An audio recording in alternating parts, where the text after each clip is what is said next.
ایک عرب بدو رسول اللہ کی خدمت میں آیا اور آ کے کہتا ہے کہ اگر دنیا میں میرے کو میرا دشمن اگر ہے کوئی تو صرف آپ ہی.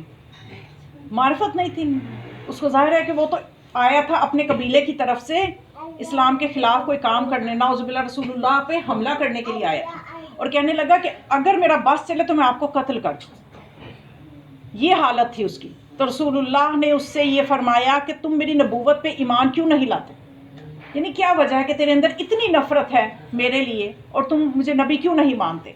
تو اس نے کہا, عرب بدو نے صحرائی تھا, صحرائی علاقے سے آیا تھا, تو کہنے لگا ہاں ٹھیک ہے اگر میں آپ کے اوپر ایمان تو لے آتا ہوں لیکن میری ایک شرط ہے, وہ ایمان میں تب لاؤں گا کہ یہ جو میرے تھیلے میں سوسمار ہے, یہ ایک صحرائی جانور ہوتا ہے جو کہ سانپ یا چھپکلی کی قسم کا بہت ہی مکروہ سا جانور ہے, اور شافعی مذہب کے جو ہیں ان کے نزدیک اس کا کھانا بھی حلال ہے. تو بہرحال اس نے کہا یہ سوسمار جو میرے تھیلے میں اگر یہ آپ کی نبوت کی گواہی دے گا تو میں بھی, یعنی اس نے اپنی طرف سے ایسی چیز کا انتخاب کیا کہ ایسا ہو ہی نہیں سکتا, تو پھر ظاہر ہے مجھے بھی نبی نہیں ماننا پڑے گا ان کو. تو آپ نے فرمایا بس اتنی سی بات ہے.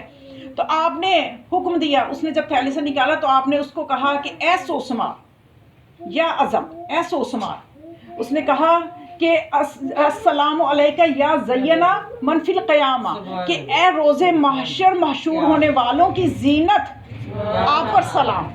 تو پھر آپ نے پوچھا من تعبد, تو کس کی عبادت کرتا ہے؟ وہ کہنے لگا میں اس خدا کی عبادت کرتا ہوں جو عالمین کا رب ہے اور جنت اور جہنم کا مالک ہے اور ہر چیز کا وہ مالک ہے, اور اس کا عرش جو ہے حکومت عرشوں پر ہے اور اس کی حکومت زمین پر بھی ہے.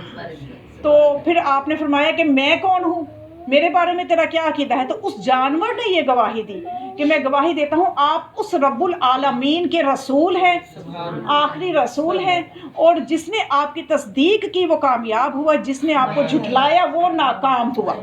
اتنا سننا تھا کہ اس نے کلمہ پڑھ لیا کہ اب کوئی چارہ نہیں ہے, میں نے جو کہا تھا وہ ہو گیا. اس نے کلمہ پڑھ لیا. اب جب اس نے کلمہ پڑھ لیا تو اب پھر اس کے بعد اس کو آپ نے پوچھا کہ اب تم کچھ, یعنی تمہیں ضرورت ہے کسی چیز کی تو بتاؤ. تو وہ کہنے لگا کہ میں قبیلہ بنی سلیم سے ہوں, ہم لوگ وہاں پہ 4000 کے قریب ہماری تعداد ہے, اور ان میں سے سب سے غریب میں ہوں, سب سے غریب میں ہوں. تو آپ نے فرمایا ٹھیک ہے کون ہے جو اس کو ناکہ دے دے. آپ نے اعلان فرمایا صحابہ میں. تو سعد بن عبادہ نے کہا کہ میں اپنا ناکہ اس کو دیتا ہوں. ناکہ کا مالک بنا دیا اس کو. تو وہ بڑا خوش ہوا. تو آپ نے فرمایا اے سعد بن عبادہ, اگر تو حق پہ تیرا انجام ہو جائے, تیرا انجام حق پہ ہو, ہماری ولایت سے اگر نہ نکلے, تو میں تجھے بتاؤں جو تو نے ناکہ اس کو دیا ہے اس کے عوض تجھے آخرت میں کیسا ناکہ ملے گا, کس طرح کی ناکہ ملے گی کہ جس کی ٹانگیں عنبر سے ہوں گی اور وہ سونے کی ہوگی, اس کی گردن سبز زبرجد کی ہوگی, اس کی آنکھیں یاقوت کی ہوں گی, اور اس کے بال جو ہیں وہ اس کے بال اتنے یعنی وہ ہوں گے کہ جیسے یہ ہے نا بہت ہی قیمتی سی ایک جڑی بوٹی ہے, خوشبودار ہوتی ہے, زعفران, کہ اس کے جو بال ہیں وہ زعفران کے ہوں گے, اور اس کی جو مہار ہوگی وہ لؤلؤ آبدار سے ہوگی, اور وہ چلے گی نہیں, وہ اڑے گی. تجھے یہ ملنی ہے آخرت میں. وہ خوش ہو گیا. پھر آپ نے فرمایا کون ہے جو اس بدو کے سر پہ امامہ رکھے. اب اس نے جب اپنے ایمان کا اظہار کر دیا اور یہ بھی بتایا قبیلے میں سب سے غریب میں ہوں, تب آپ نے دیکھی کس طرح سے اس کی مدد کر رہے ہیں کہ آپ نے کہا کہ کون ہے جو اس کے سر پہ امامہ رکھے. تو مولا کائنات نے اپنا امامہ اتار کے اس کے سر پہ رکھا. کیسا خوش نصیب تھا وہ. پھر آپ نے فرمایا کون ہے جس کو کھانا کھلائے. تو اس وقت سلمان وہاں موجود تھے, وہ اس کو لے کے تو ازواج نبی جتنی تھی ان کے گھروں پہ لے کے گئے, لیکن کہیں سے کوئی دروازہ نہ کھلا. تو جب ناکام واپس لوٹنے لگے, در سیدہ پہ نظر پڑی, تو پھر سوچنے لگے کہ یہ وہ در ہے کہ جہاں سے خیر ملتی ہے, یہاں سے کبھی انکار نہیں ملتا. اب دروازے پہ دستک دی تو جناب سیدہ نے آواز دی, سمجھ گئی کہ اے سلمان, چچا سلمان, کس مقصد کے لیے آئے ہو. تو جب مسئلہ بتایا تو بی بی نے فرمایا, دروازہ کھولا اور فرمایا کہ 3 دن سے ہم نے بھی کھانا نہیں کھایا, 3 دن سے فاقے سے ہیں, لیکن اس در سے خیر ملتی ہی ہے, یہ بتانا چاہتے ہیں دنیا کو. تو بی بی نے فرمایا یہ میری چادر ہے, یہ جا کے تو شمعون یہودی کے پاس جا کے بیچ دو. ایک چادر تھی وہ دے دی. تو اب جب جناب سیدہ کے وہ چادر لے کے سلمان یہودی کے پاس گئے تو یہودی نے کہا کہ یہی وہ چیز ہے جس کو میں نے تورات میں پڑھا ہے, یہی تقویٰ ہے, یہی دین ہے، یہی حق ہے. اس چادر کی برکت سے اس نے اور اس کے خاندان نے کلمہ پڑھ لیا کہ یہی چیز میں نے اپنی تورات میں پڑھ لی ہے. جب کلمہ پڑھ لیا اور 1 کلو جو اور چادر بھی واپس کر دی، 1 کلو جو اور 1 کلو کھجور سلمان کے حوالے کی. اب سلمان یہ کھجور اور جو لے کے بی بی کے گھر آئے. بی بی نے اس سے روٹیاں تیار کی اور ساری کی ساری روٹیاں اور کھجور اٹھا کے اس غریب کو دے دی. سلمان نے کہا بی بی اپنے لیے بھی رکھ لے، میں آپ کو بتانا چاہتی ہوں کہ اس در سے کس طرح خیر ملتی ہے.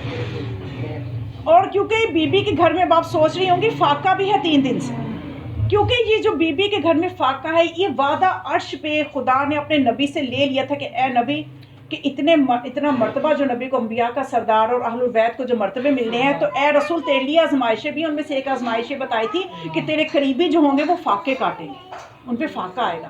تو آپ نے رسول خدا وہاں وعدہ کر کے آئے تھے کہ مجھے تیری مدد چاہیے اس منزل سے نکلنے کے لیے. تو در سیدہ پہ آ کے جب بی بی نے ساری چیزیں اٹھا کے دے دی تو سلمان نے کہا اے سیدہ، اے بنت رسول، بچوں کے لیے بھی کچھ رکھ لیں. بی بی نے فرمایا نہیں، یہ جب صدقہ کیا تھا میں نے، جس کا یہ حق ہے سارا اسی کو جائے گا.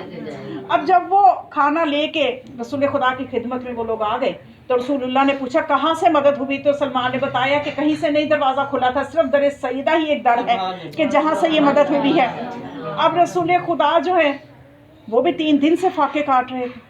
اب یہ اٹھ کے جناب سیدہ کے گھر گئے، لیکن جب وہاں پہ گئے بچوں کی جو حالت دیکھی، بی بی کی جو حالت دیکھی کہ فاقے کرنے سے ہلکے پڑ چکے ہیں، تو رسول خدا کو اپنی بھوک بھول گئی، اپنے فاقے کو بھول گئے.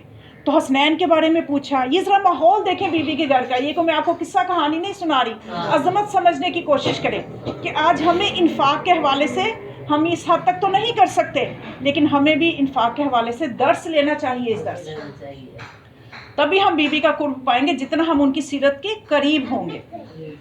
تو حسنین بی بی نے فرمایا کہ وہ تو بھوکے ہی سو گئے ہیں، فاقے کے ساتھ سو گئے.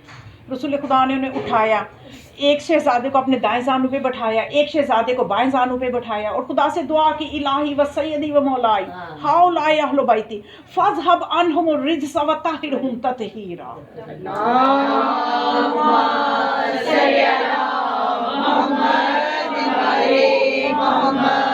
اے میرے خدا، اے میرے پروردگار، اے میرے مالک، یہ میرے اہل بیت ہیں. اپنے دونوں شہزادوں کو بٹھائے، نواسوں کو بٹھائے، جناب سیدہ بھی بیٹھ گئی، مولا علی بھی بیٹھ گئی. تو اس وقت آپ نے اس طرح سے دعا کی. تو اس کے بعد جناب سیدہ کمرے میں گئی، مصلی عبادت بچھایا اور خدا سے اسی انداز سے دعا کی الہی و سیدی و مولائی ھذا نبی کا محمد وھذا اخو نبی کا، اور یہ تیرا نبی ہے اور یہ تیرے نبی کا بھائی علی ہے، وصبتائی، اور یہ میرے 2 فرزند ہیں. فانزل علینا مائدۃ من السماء، آسمان سے ہمارے لیے مائدہ نازل کر، دسترخوان نازل کر کہ اتنے میں جنتی کھانے جو ہیں وہ فرشتے لے کے حاضر ہوئے. جناب سیدہ وہ کھانا لے کے باہر آئیں. اب یہاں پہ آپ یہ سوچیں گی اور اس دور کے بچے بھی یہ سوچتے ہیں کہ یہاں پہ درس ہمیں یہ مل رہا ہے کہ جتنا آپ اپنے آپ کو اللہ کے لیے خالص کرتے ہو، کرامات آپ کے در پہ جھکتی ہیں. اور جب خلوص کا عالم یہ ہو جائے تو اللہ کی طرف سے کھانے اس طرح سے بھی آتے ہیں. چاہے خدا دنیا سے سبب کرے، ہم جیسوں کے لیے دنیا سے اسباب کر دیتا ہے، اور وہ جو عرش کے ساکن ہیں ان کے لیے عرش سے کھانے آتے ہیں. تو اس وقت جب وہ کھانا آپ نے بھی تناول فرمایا، اس کے بعد وہ جو شخص تھا، یہ بی بی کی برکت میں آپ کو بتا رہی ہوں کہ وجود کی برکت دیکھیے کہ ابھی ختم نہیں ہوئی. جب وہ شخص اپنے قبیلے میں واپس گیا تو جا کے پورے قبیلے میں اعلان کرتا ہے کہ اے میرے قبیلے والو، تم سب لا الہ الا اللہ پڑھ لو. انہوں نے کہا کہ تم پہ جادو ہو گیا ہے، تم تو کسی اور کام کے لیے ہم نے بھیجا تھا اور تم ہمیں کلمہ پڑھوا رہے ہو. اس نے کہا کہ نہیں، وہ جس ہستی سے میں مل کے آئے ہوں محمد ہم جیسا نہیں ہے، وہ ہم سے بہتر ہے. محمد کا خدا ہمارے خداؤں سے بہتر ہے. اور پھر سوسمار کا وہ واقعہ سنایا کہ جس نے نبوت کی تصدیق کی تھی. جب اس معجزے کو سارے قبیلے نے سنا تو پورے قبیلے نے کلمہ پڑھ لیا.